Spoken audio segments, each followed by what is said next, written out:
Welcome to the CBS Radio Mystery Theater Archives, the only YouTube channel which has the original classic episodes of the CBS Radio Mystery Theater in order with no ads. Thank you for listening, and now, enjoy the show.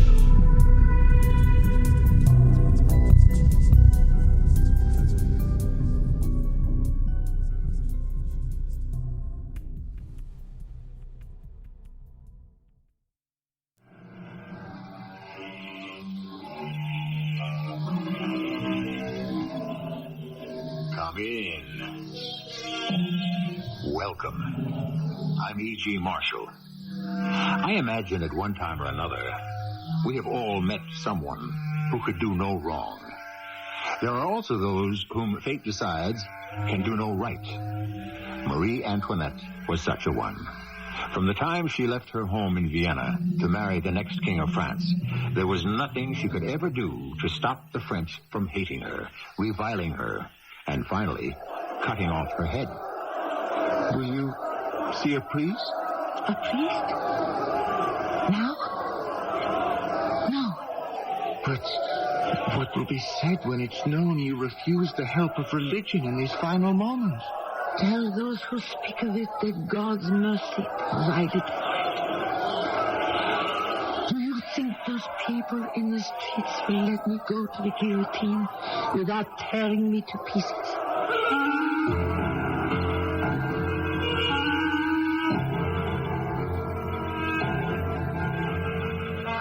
Our mystery drama, End of a Queen, was written especially for the Mystery Theater by James Agate, Jr. and stars Tami Grimes. I shall return shortly with Act One.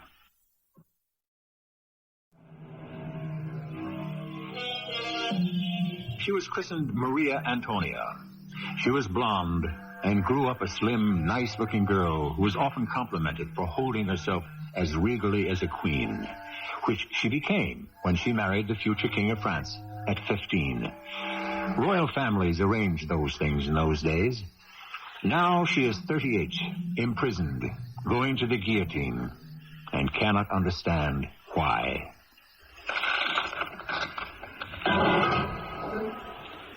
Madame, I brought you what you asked for. I never thought you would get here. You think it is a simple matter to find candles and paper and ink at 4 a.m. in this place? I suppose not. It was stupid, my anger at you, Lieutenant. I have so little these days, and my wants are so simple. Why should I expect any favors? I do what I can, Madame. I am going to write a letter. It is private, and I would appreciate it if you did not watch me, Lieutenant. I shall have to ask. Who to? My sister-in-law, Elizabeth. Before she escaped from France, you know, she was part of the family. You go ahead and write, Madame. I shall sit in the corner and sleep. It will be a long day tomorrow. For you, maybe, but not for me. This is the 16th of October at 4:32 in the morning. I am writing to you, Elizabeth, for the last time. I am innocent. I hope to show I can be firm in my last moments on earth. I am calm as one is when one's conscience does not reproach. I have just been condemned. As I write you, dear sister-in-law, echoes of my years as a queen and of my days of the trial still ring in my ears. The accused may be seated. Your name, surname, age, position, place of birth and residence. My name is Marie Antoinette Lorraine d'Autriche, aged 38, widow of the King of France. I was born in Vienna. At the time of my arrest, I was in the session hall of the National Assembly. I have here a packet of possessions belonging to the prisoner, taken from her at the conciergerie. I ask you to explain them. A little wallet fitted with scissors, needles, silk thread, and so forth. A little mirror, a gold ring, 2 portraits of women. Who are the people represented by these portraits? They are 2 ladies with whom I was brought up in Vienna. What are their names? Mesdames de Mecklenburg and de Hesse. A packet of hair of various colors. They come from my dead and living children and from my husband. A paper with figures on it. It is a multiplication table for teaching my 7-year-old boy. It has been reported that after the revolution you gave precedence to your son as if he were a king. He is a little boy of 7. Of course, I fed him first, as would any mother with any child. So to you, your son is the future king.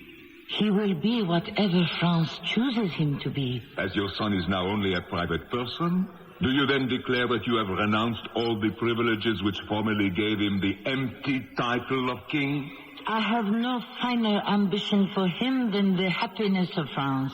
You are glad that there is no more king or monarchy? All we desire is that France should be great and happy. You must therefore wish for the people to have no more oppressors, and that all your family who would wield arbitrary power should undergo the fate of your husband, the bloodsucker of France? I can answer for my son and myself.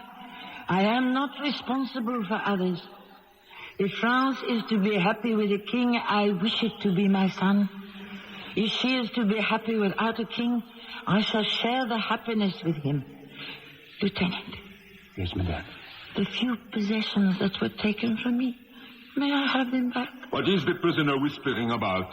Marie Antoinette requests the return of her few possessions which have just been shown to the citizen judge. Certainly not. They have been impounded and are to be returned to the Republic. You, Marie Antoinette, where did you get the money to build and furnish the Trianon? The Petit Trianon is small in name only. It cost immense sums. That is possible. Perhaps more than I would have wished.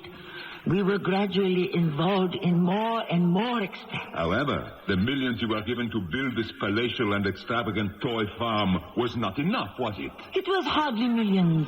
It could have been several 100,000. Oh, I see. Several 100,000 of what was rightfully the money of the people.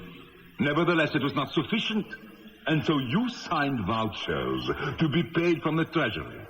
We have witnesses who have seen these vouchers. It is not so. Your denial is useless. We have discovered 2 vouchers signed by you for the sum of 80,000 livres. And the signature is Marie Antoinette. What was the date of the vouchers? One was dated August 10th, 1792. The other I do not remember. I never signed any vouchers. And in any case, how could I have done so on the 10th of August? The day on which my husband and I went to the National Assembly at 8 in the morning. How you accomplished it is not for this tribunal to determine. Your dissipated squandering of the riches that belong to the French people is common knowledge. Queen or no queen, it is hardly excusable. 200 new dresses a year, gowns covered in lace and jewels, your gambling debts in the hundreds of thousands, a national scandal. I don't remember. I cannot. believe the prisoner is ill. What is that? Divine, speak up. I said I believe the prisoner is ill. It is now midnight and she has not eaten all day. She's extremely pale. You are her guard, Lieutenant Dupune, not her physician. Citizen jurors, you have to judge not a single deed or a single crime, but the accused's whole political life since she came to sit beside the last king of the French. It is now midnight. I believe we have heard enough. I shall expect a verdict before the night is over. And so, my dear sister-in-law Elizabeth, in the company of my jailer, who became my only friend, Lieutenant de Bune, in a room adjoining the Grande Chambre, I awaited the verdict. And then a bell rang. Madame. Yes, Lieutenant. What is that bell? Is it for me? The president of the council is calling for the citizen jurors to assemble. Does that mean they have made up their minds? Yes. Can you stand up, madame? With your help? Madame, I don't think the trial has proven your guilt. No? I was a lawyer before I became head of the gendarmes. And from the viewpoint of jurisprudence, you are innocent. Legally? Yes. I have hope. That Francois Tizet, he was obviously coached in his lies about the vultures. I saw 2 citizen jurors shaking their heads in disbelief.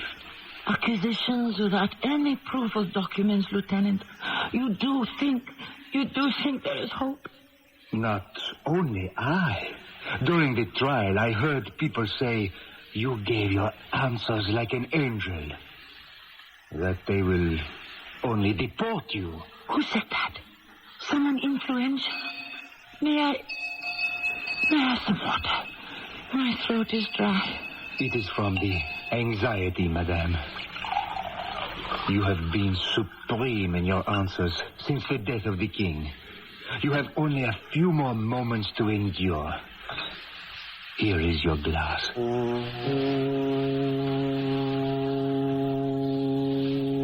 Antoinette, you will please rise for the jury's declaration. I shall read as follows. That the accused be condemned to death in accordance with Articles 1 and 11 of the first section of the first chapter of the second part of the Penal Code. Have you any objection to make to the application of the laws invoked by the public prosecutor? Lieutenant, death.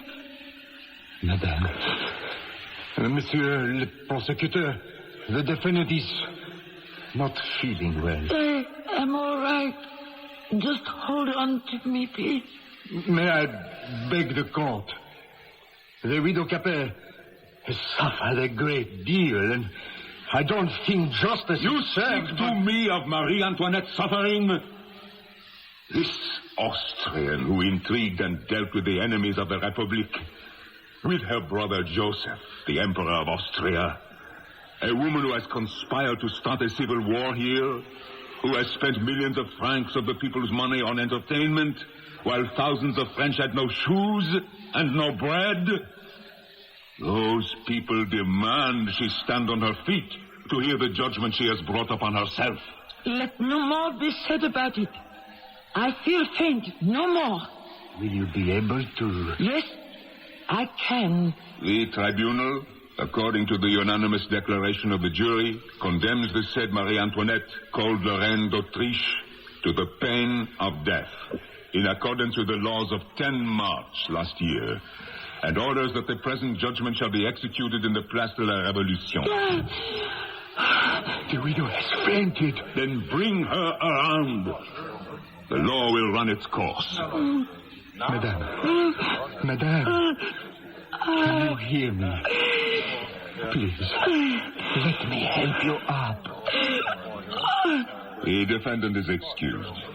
Lieutenant de Bune, you may take your charge back to her cell.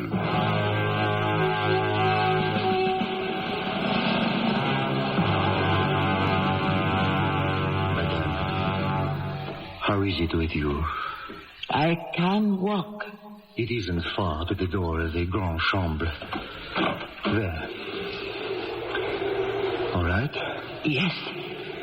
Now, down these stairs to the courtyard. Are you warm enough, madame? I don't feel anything. Do you? Do you see them? The other prisoners. They are watching me walk across the courtyard, aren't they? There isn't one single prisoner who hasn't stayed awake to see you. I must set an example. Take your hand from my arm, Lieutenant. I must show them I can walk alone. Show them how a queen behaves, even to the end.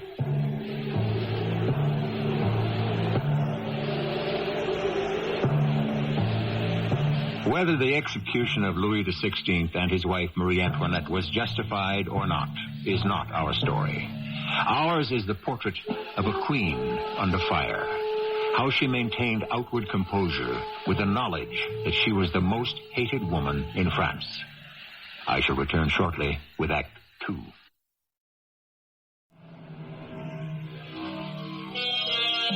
Time and again, as I bring you these stories of suspense and mystery, I am struck how much stranger and more horrifying truth can be than the fabricated. So it is with this tale. It is indeed October 16th, 1793. 1 hour has passed since Marie Antoinette began the last letter she would ever write, the one to her sister-in-law, Elizabeth.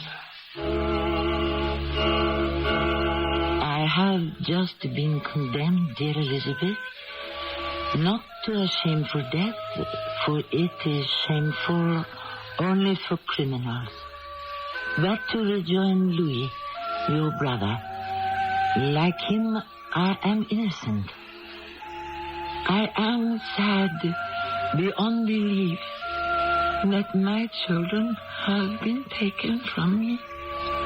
There is something I must mention which pains my heart. I know how much distress my son's words have given you. But remember, in 5 days, he will just be 8 years old. I think back and remember what a glorious time it was when he was born. How do you feel this morning, my darling? How does any mother feel, Louis? I am afraid it will be another girl. Huh? What are you doing here? You are going hunting. I want to be with you. Make certain you're well taken care of. I have Madame de Gummigny, who has always attended me. What can I do? Well, surely there must be something. Yes. Distract me with some news. Court gossip, anything. What is the news?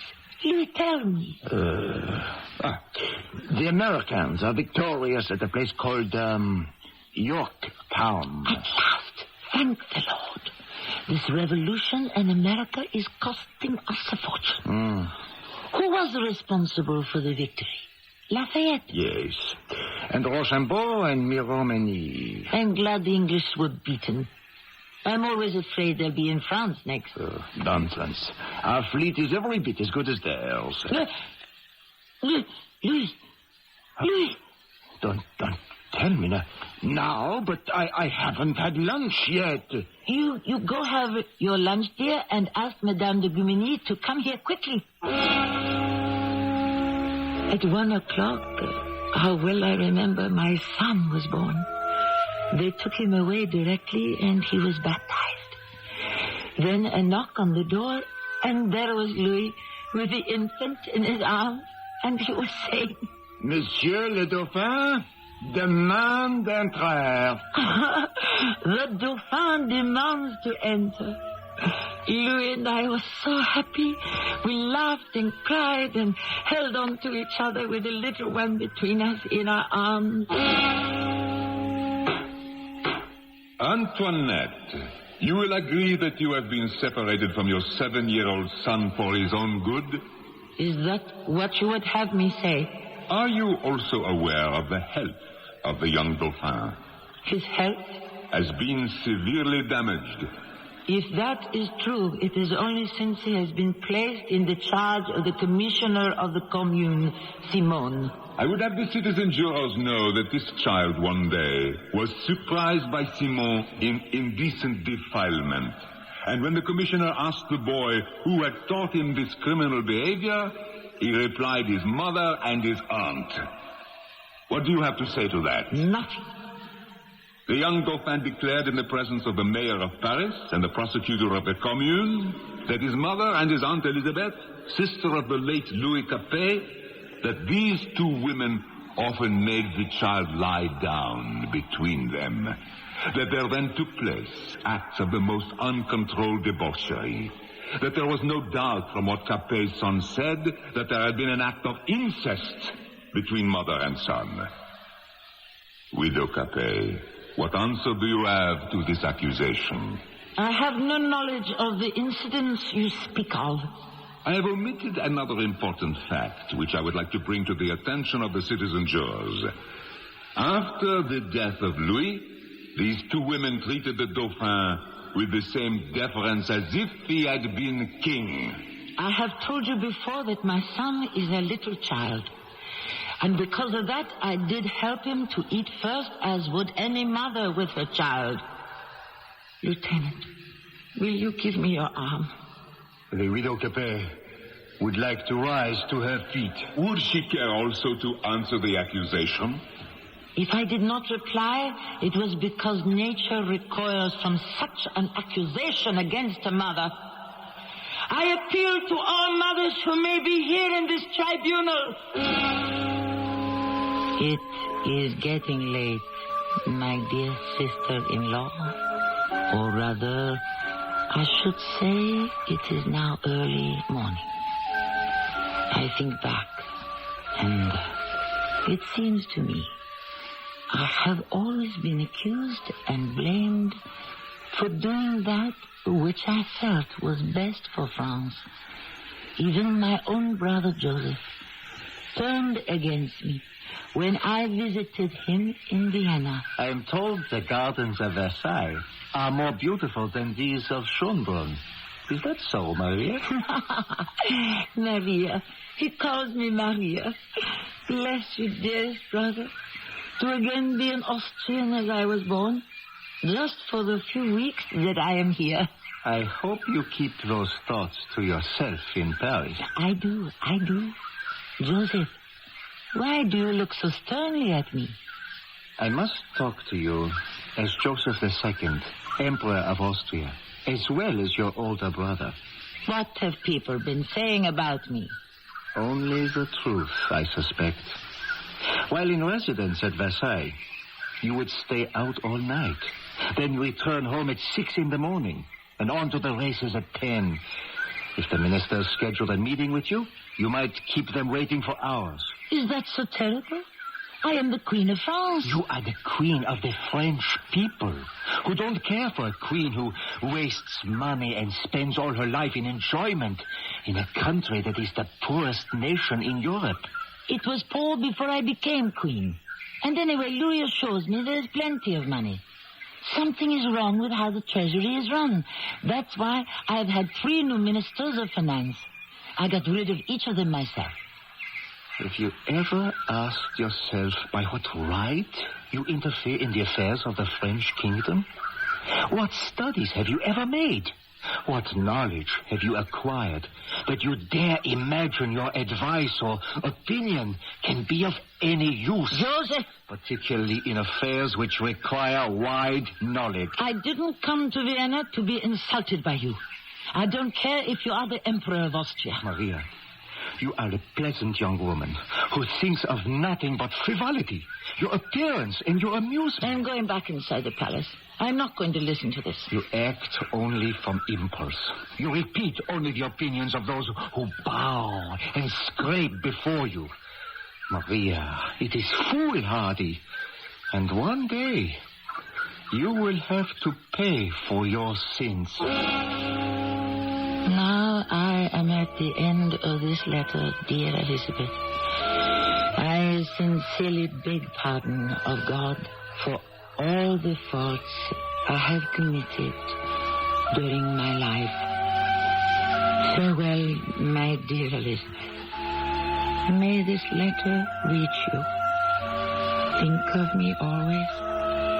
I embrace you with all my heart together with my poor children. My Lord, what agony it is to leave them forever. I am so very tired. I shall lie down on my cot for a little sleep. The last sleep I shall have, from which I can awaken.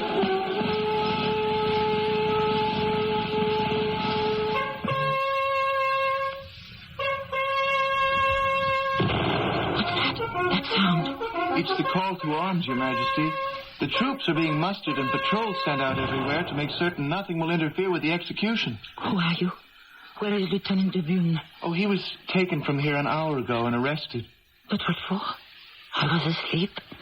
I didn't even say goodbye to him. He was denounced by one of his men who saw him several times bring you a glass of water and several times return from the tribunal with you, walking bareheaded.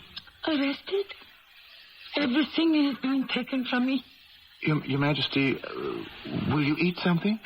You are a gendarme, young man. Yes, Your Majesty. What is your name? Philippe. Philippe, you had better not be overheard calling me Your Majesty, or they will come and arrest you. There is nothing majestic about my position anymore. Of course, I could always swear that you called me Your former Majesty. Have you been in service long, Philippe? When I was 14, I was with the troops who guarded you when you went to Paris to the opera. Sometimes people would jeer at you and make remarks, but you took no notice of them. I always thought you courageous. Nothing can change that for me. How old are you, Philippe? I'm 18. So young and already in a responsible post. My father was in the gendarmerie before me. Father to son. It often happens in the military service. Well, sometimes the son is more proficient than the father. That's the case with Henri Sanson. He does a far better job than his father did. Is that the Sanson who is executioner of my husband? Forgive me, Your Majesty. It was clumsy of me. What time is it now? 7 o'clock. Is there something I should do at 7 o'clock? I've been instructed to fetch you some food. It isn't necessary. Everything is over for me. When will I be taken away? I don't know, Your Majesty. Even you who are sent to guard me do not know. Why is it such a secret? I'm told there was a plot to try to rescue you, so they've placed thousands of soldiers in the streets to make sure it will not happen. I have not heard of such a plot. Oh, someone is coming in here. Marie Antoinette, are you ready? Ready? Now? We are waiting. The scaffold is prepared.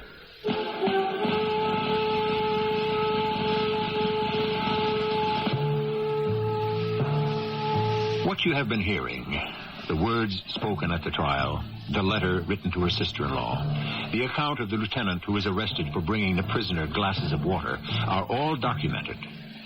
France has kept extensive records of her past. We shall rattle the skeleton once more when I return shortly with Act 3.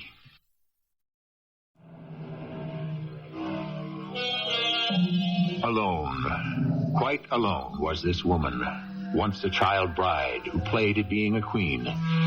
By the time responsibility came to her, it was too late. By then, the hatred of the French for their Austrian-born queen knew no bounds. But in her conscience, Marie Antoinette was certain she had done no wrong. Faults, she said, the morning of her death. Faults, yes, but never crimes. Antoinette, are you ready? But I have not dressed. Philippe, you will watch over the prisoner until the executioner arrives. Yes, sir. Antoinette, you will have 5 minutes to dress. Philippe, you will remain here. 5 minutes? 5 minutes? Is there no woman anywhere to help me change my chemise? What? You wish servants still, do you? I have not been well. Just someone to help me get dressed. Do you hear the woman? Send me a servant. Take my arm. Fetch me a glass of water. If it would not make me laugh, I could weep. Do not punish Lieutenant de Bune. He did nothing I did not ask him to. Where is he? Very touching, your concern. How concerned were you when you rode to Versailles in all your plumes, and the men and women on the road begged you for bread? I did not know they were hungry. Nor did you care. So you ordered your coachman to whip the horses faster. But enough of accusations. You have been condemned. What of the lieutenant? He will be taken care of. What a pity such solicitude could not have come to you sooner, Antoinette. Philippe, leave us for a moment. Yes, sir. You do not recognize me, do you, Antoinette? Yes, I did, Georges. You made not a single sign throughout the trial. Your face has changed, it's true. But I felt no need to throw myself at your mercy. You had me broken on the rack because I angered you, remember? They butchered my face. So, of course, by the time it healed, I was unrecognizable. I had nothing to do with that. I merely expressed the wish you be taken away. I had no knowledge of what would happen to you. All you did was give the orders, Now those who gave the orders are those who are condemned. The wheel turns, Antoinette. The poor above and the rich below. In those years, I always advised you well. I told you the truth, but you hid it from yourself. You would not believe me when I told you a man who feeds his family on one fish head a day could not look kindly upon a royal family that eats millions of francs of meat and fish. So it always comes down to money. It was not money that had me banished. I could not help what happened to me, Georges. I needed someone, and you spoiled it. You made it ridiculous and impossible. I was not surprised you had a lover. Nor was I the only one at court who knew Louis had little interest in you as a woman. I want to forget all that. I do not wish to talk of it anymore. Marie, you are not in a position to make demands. I wish to talk about it. I wish to remember. And I wish you to recall every moment as well. Why, Georges? I want you to remember me as I was, when I could stand up straight. Not the hunched cripple I am today. I came to your bedroom at Versailles. Remember? Who is it? It is me, Georges, Your Majesty. Georges, can you come back later? I'm busy. No, I cannot. It is imperative this document must be signed. The ministers have been waiting all day, and the king is not back from the hunt. I have someone with me. Can you slip it under the door? No, I cannot and I will not. All right. Wait a minute. Step aside, Georges, and let the poor man out. Excuse me, sir. Well, come in. What are you standing there for? Oh, get me this silly paper that requires a royal signature. Put it on the table. Where do I sign? Aren't you going to read it first, Your Majesty? Of course not. That's what I have you for. Where do I sign? Here where the seal is? Yes, please. All right. So I have a lover. Is that such a surprise? No. Axel Fersen is a handsome young man. Handsome? He's brilliant. In everything. And Georges, you needn't worry about the king. He knows. Marie! Speak of the devil. Marie, my darling, the hunt. I never enjoyed one as much. Hello, Georges. Some document or something? You have been hunting, and so have I. You've been hunting what? Pleasure. Axel was here. Oh, I see. Georges, you had some business for me to attend to. The Queen, It's all right. I signed it, Louis. You see, Georges, I told you Louis knew all about Axel. No, Marie, for heaven's sake. There was no way to keep it from Georges. He arrived, and so I had to send Axel away. What happens in our chambers is strictly between you and me, Marie. Oh, Georges doesn't mind. I told him it was with your consent. Georges, you will go now. He wouldn't say anything. Would you, Georges? And I did not say anything. But 5 days later, I was arrested, thrown into the Bastille, tortured, and then deported to Guyana. It is only when I returned several years ago that I learned it was not King Louis who had ordered me disposed of, but you, Antoinette. You were annoyed that my presence had placed the king in an awkward position, and an annoyance must be eliminated. But now, the wheel has turned. You have 5 minutes to dress, and no servants. No one to order about. The days of being waited on hand and foot are over. 5 minutes. No more. Philippe, come in and keep watch carefully. 5 minutes. He said 5 minutes, didn't he? I have my white negligee I wear in the morning. A queen must die in white. White for a royal funeral. My muslin tissue, this chemise, I must change for a clean one. Where can I change? There is only this one room. Monsieur. Your Majesty? In the name of decency, allow me to change my linen without witnesses. I'm instructed not to leave this room. I will turn to the wall and keep my eyes closed. I would not embarrass you. Philippe, is the woman changed to her funeral dress? Yes, sir. She is changing. Make sure she hides nothing that could stop the course of justice. Yes, sir. What does he mean? Make certain I don't take any poisons. 2 more minutes. Philippe, have you asked if she wishes to see the Abbé Girard? No, but I shall. The Abbé has offered you the service of his ministry. I decline the offer. But what will be said when it's known you refuse the help of religion in these final moments? Philippe, you will tell those who speak of it that God's mercy provided for it. May I suggest, on the way to la Place de la Révolution, the Abbé ride along with you? If he so wishes, listen to them. Do you think the people in the streets will let me go to the scaffold without tearing me to pieces? I am ready now. Georges, you may enter. Philippe, did she ask for the Abbé?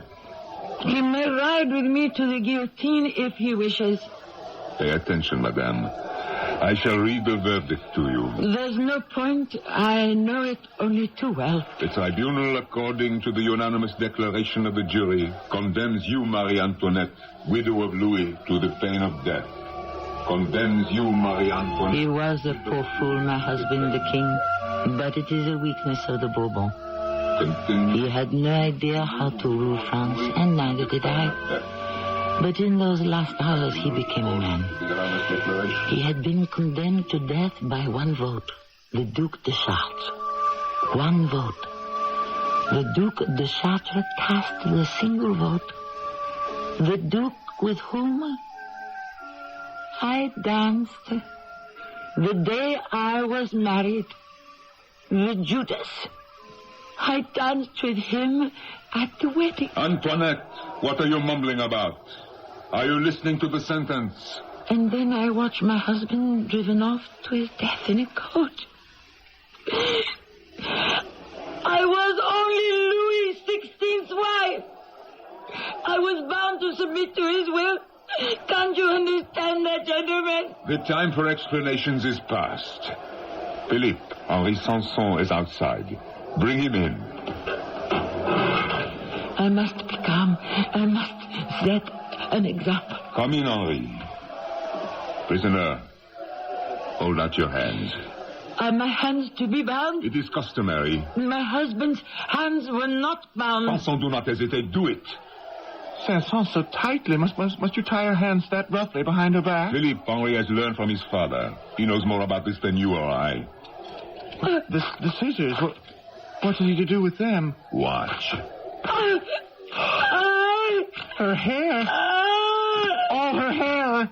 Nothing must interfere with the descent of the knife. What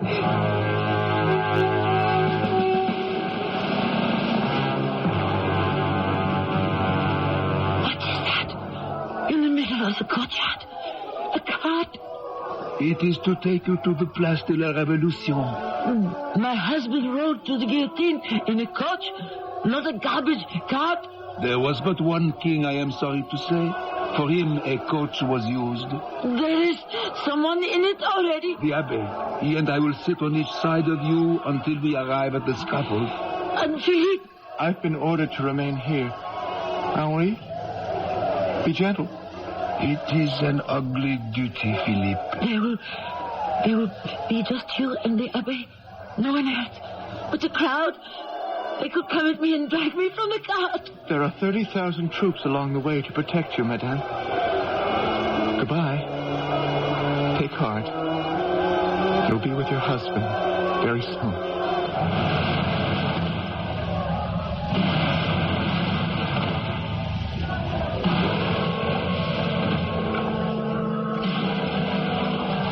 Madame, it is a long ride. Yes. Long live the Republic! Is this the Rue Saint-Honoré?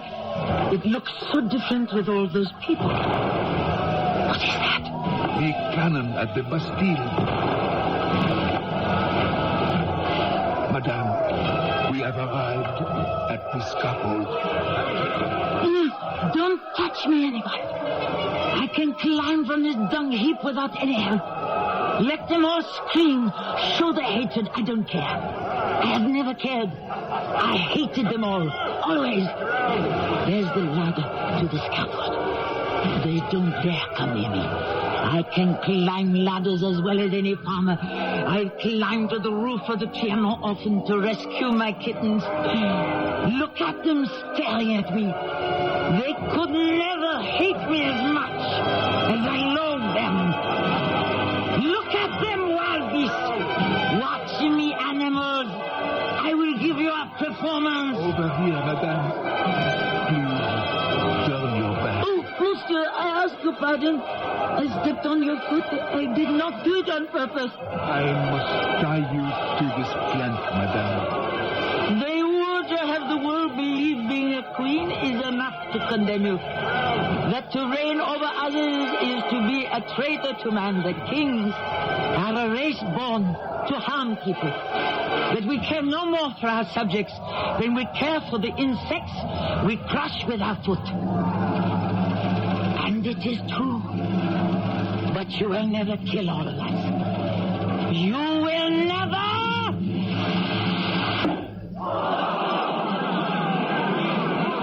He is holding up my severed head for all to see. I feel nothing.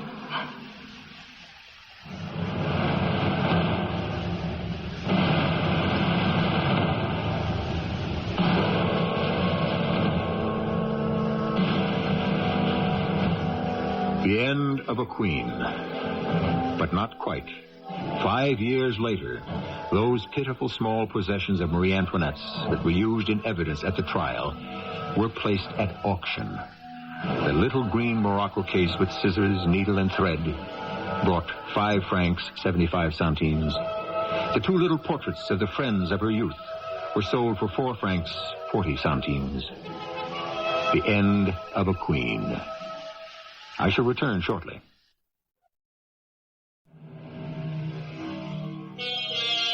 We shall never know with certainty what went on in the heart of the Queen. We do know she met death unflinchingly. But was it pride, rebellion, or vindictiveness to the end that made her refuse to show the people the cringing queen they wanted to see? Those who saw her die never knew that when the knife fell, Marie Antoinette entered history. Our cast included Tami Grimes, Norman Rose, Russell Horton, and Bob Kaliban. The entire production was under the direction of Hyman Brown. I hope you enjoyed this episode of CBS Radio Mystery Theater. If you've enjoyed this and want to hear more, please subscribe to this channel. You can also visit my other YouTube channel by searching Mr. Brian McCarthy in the YouTube search bar. Until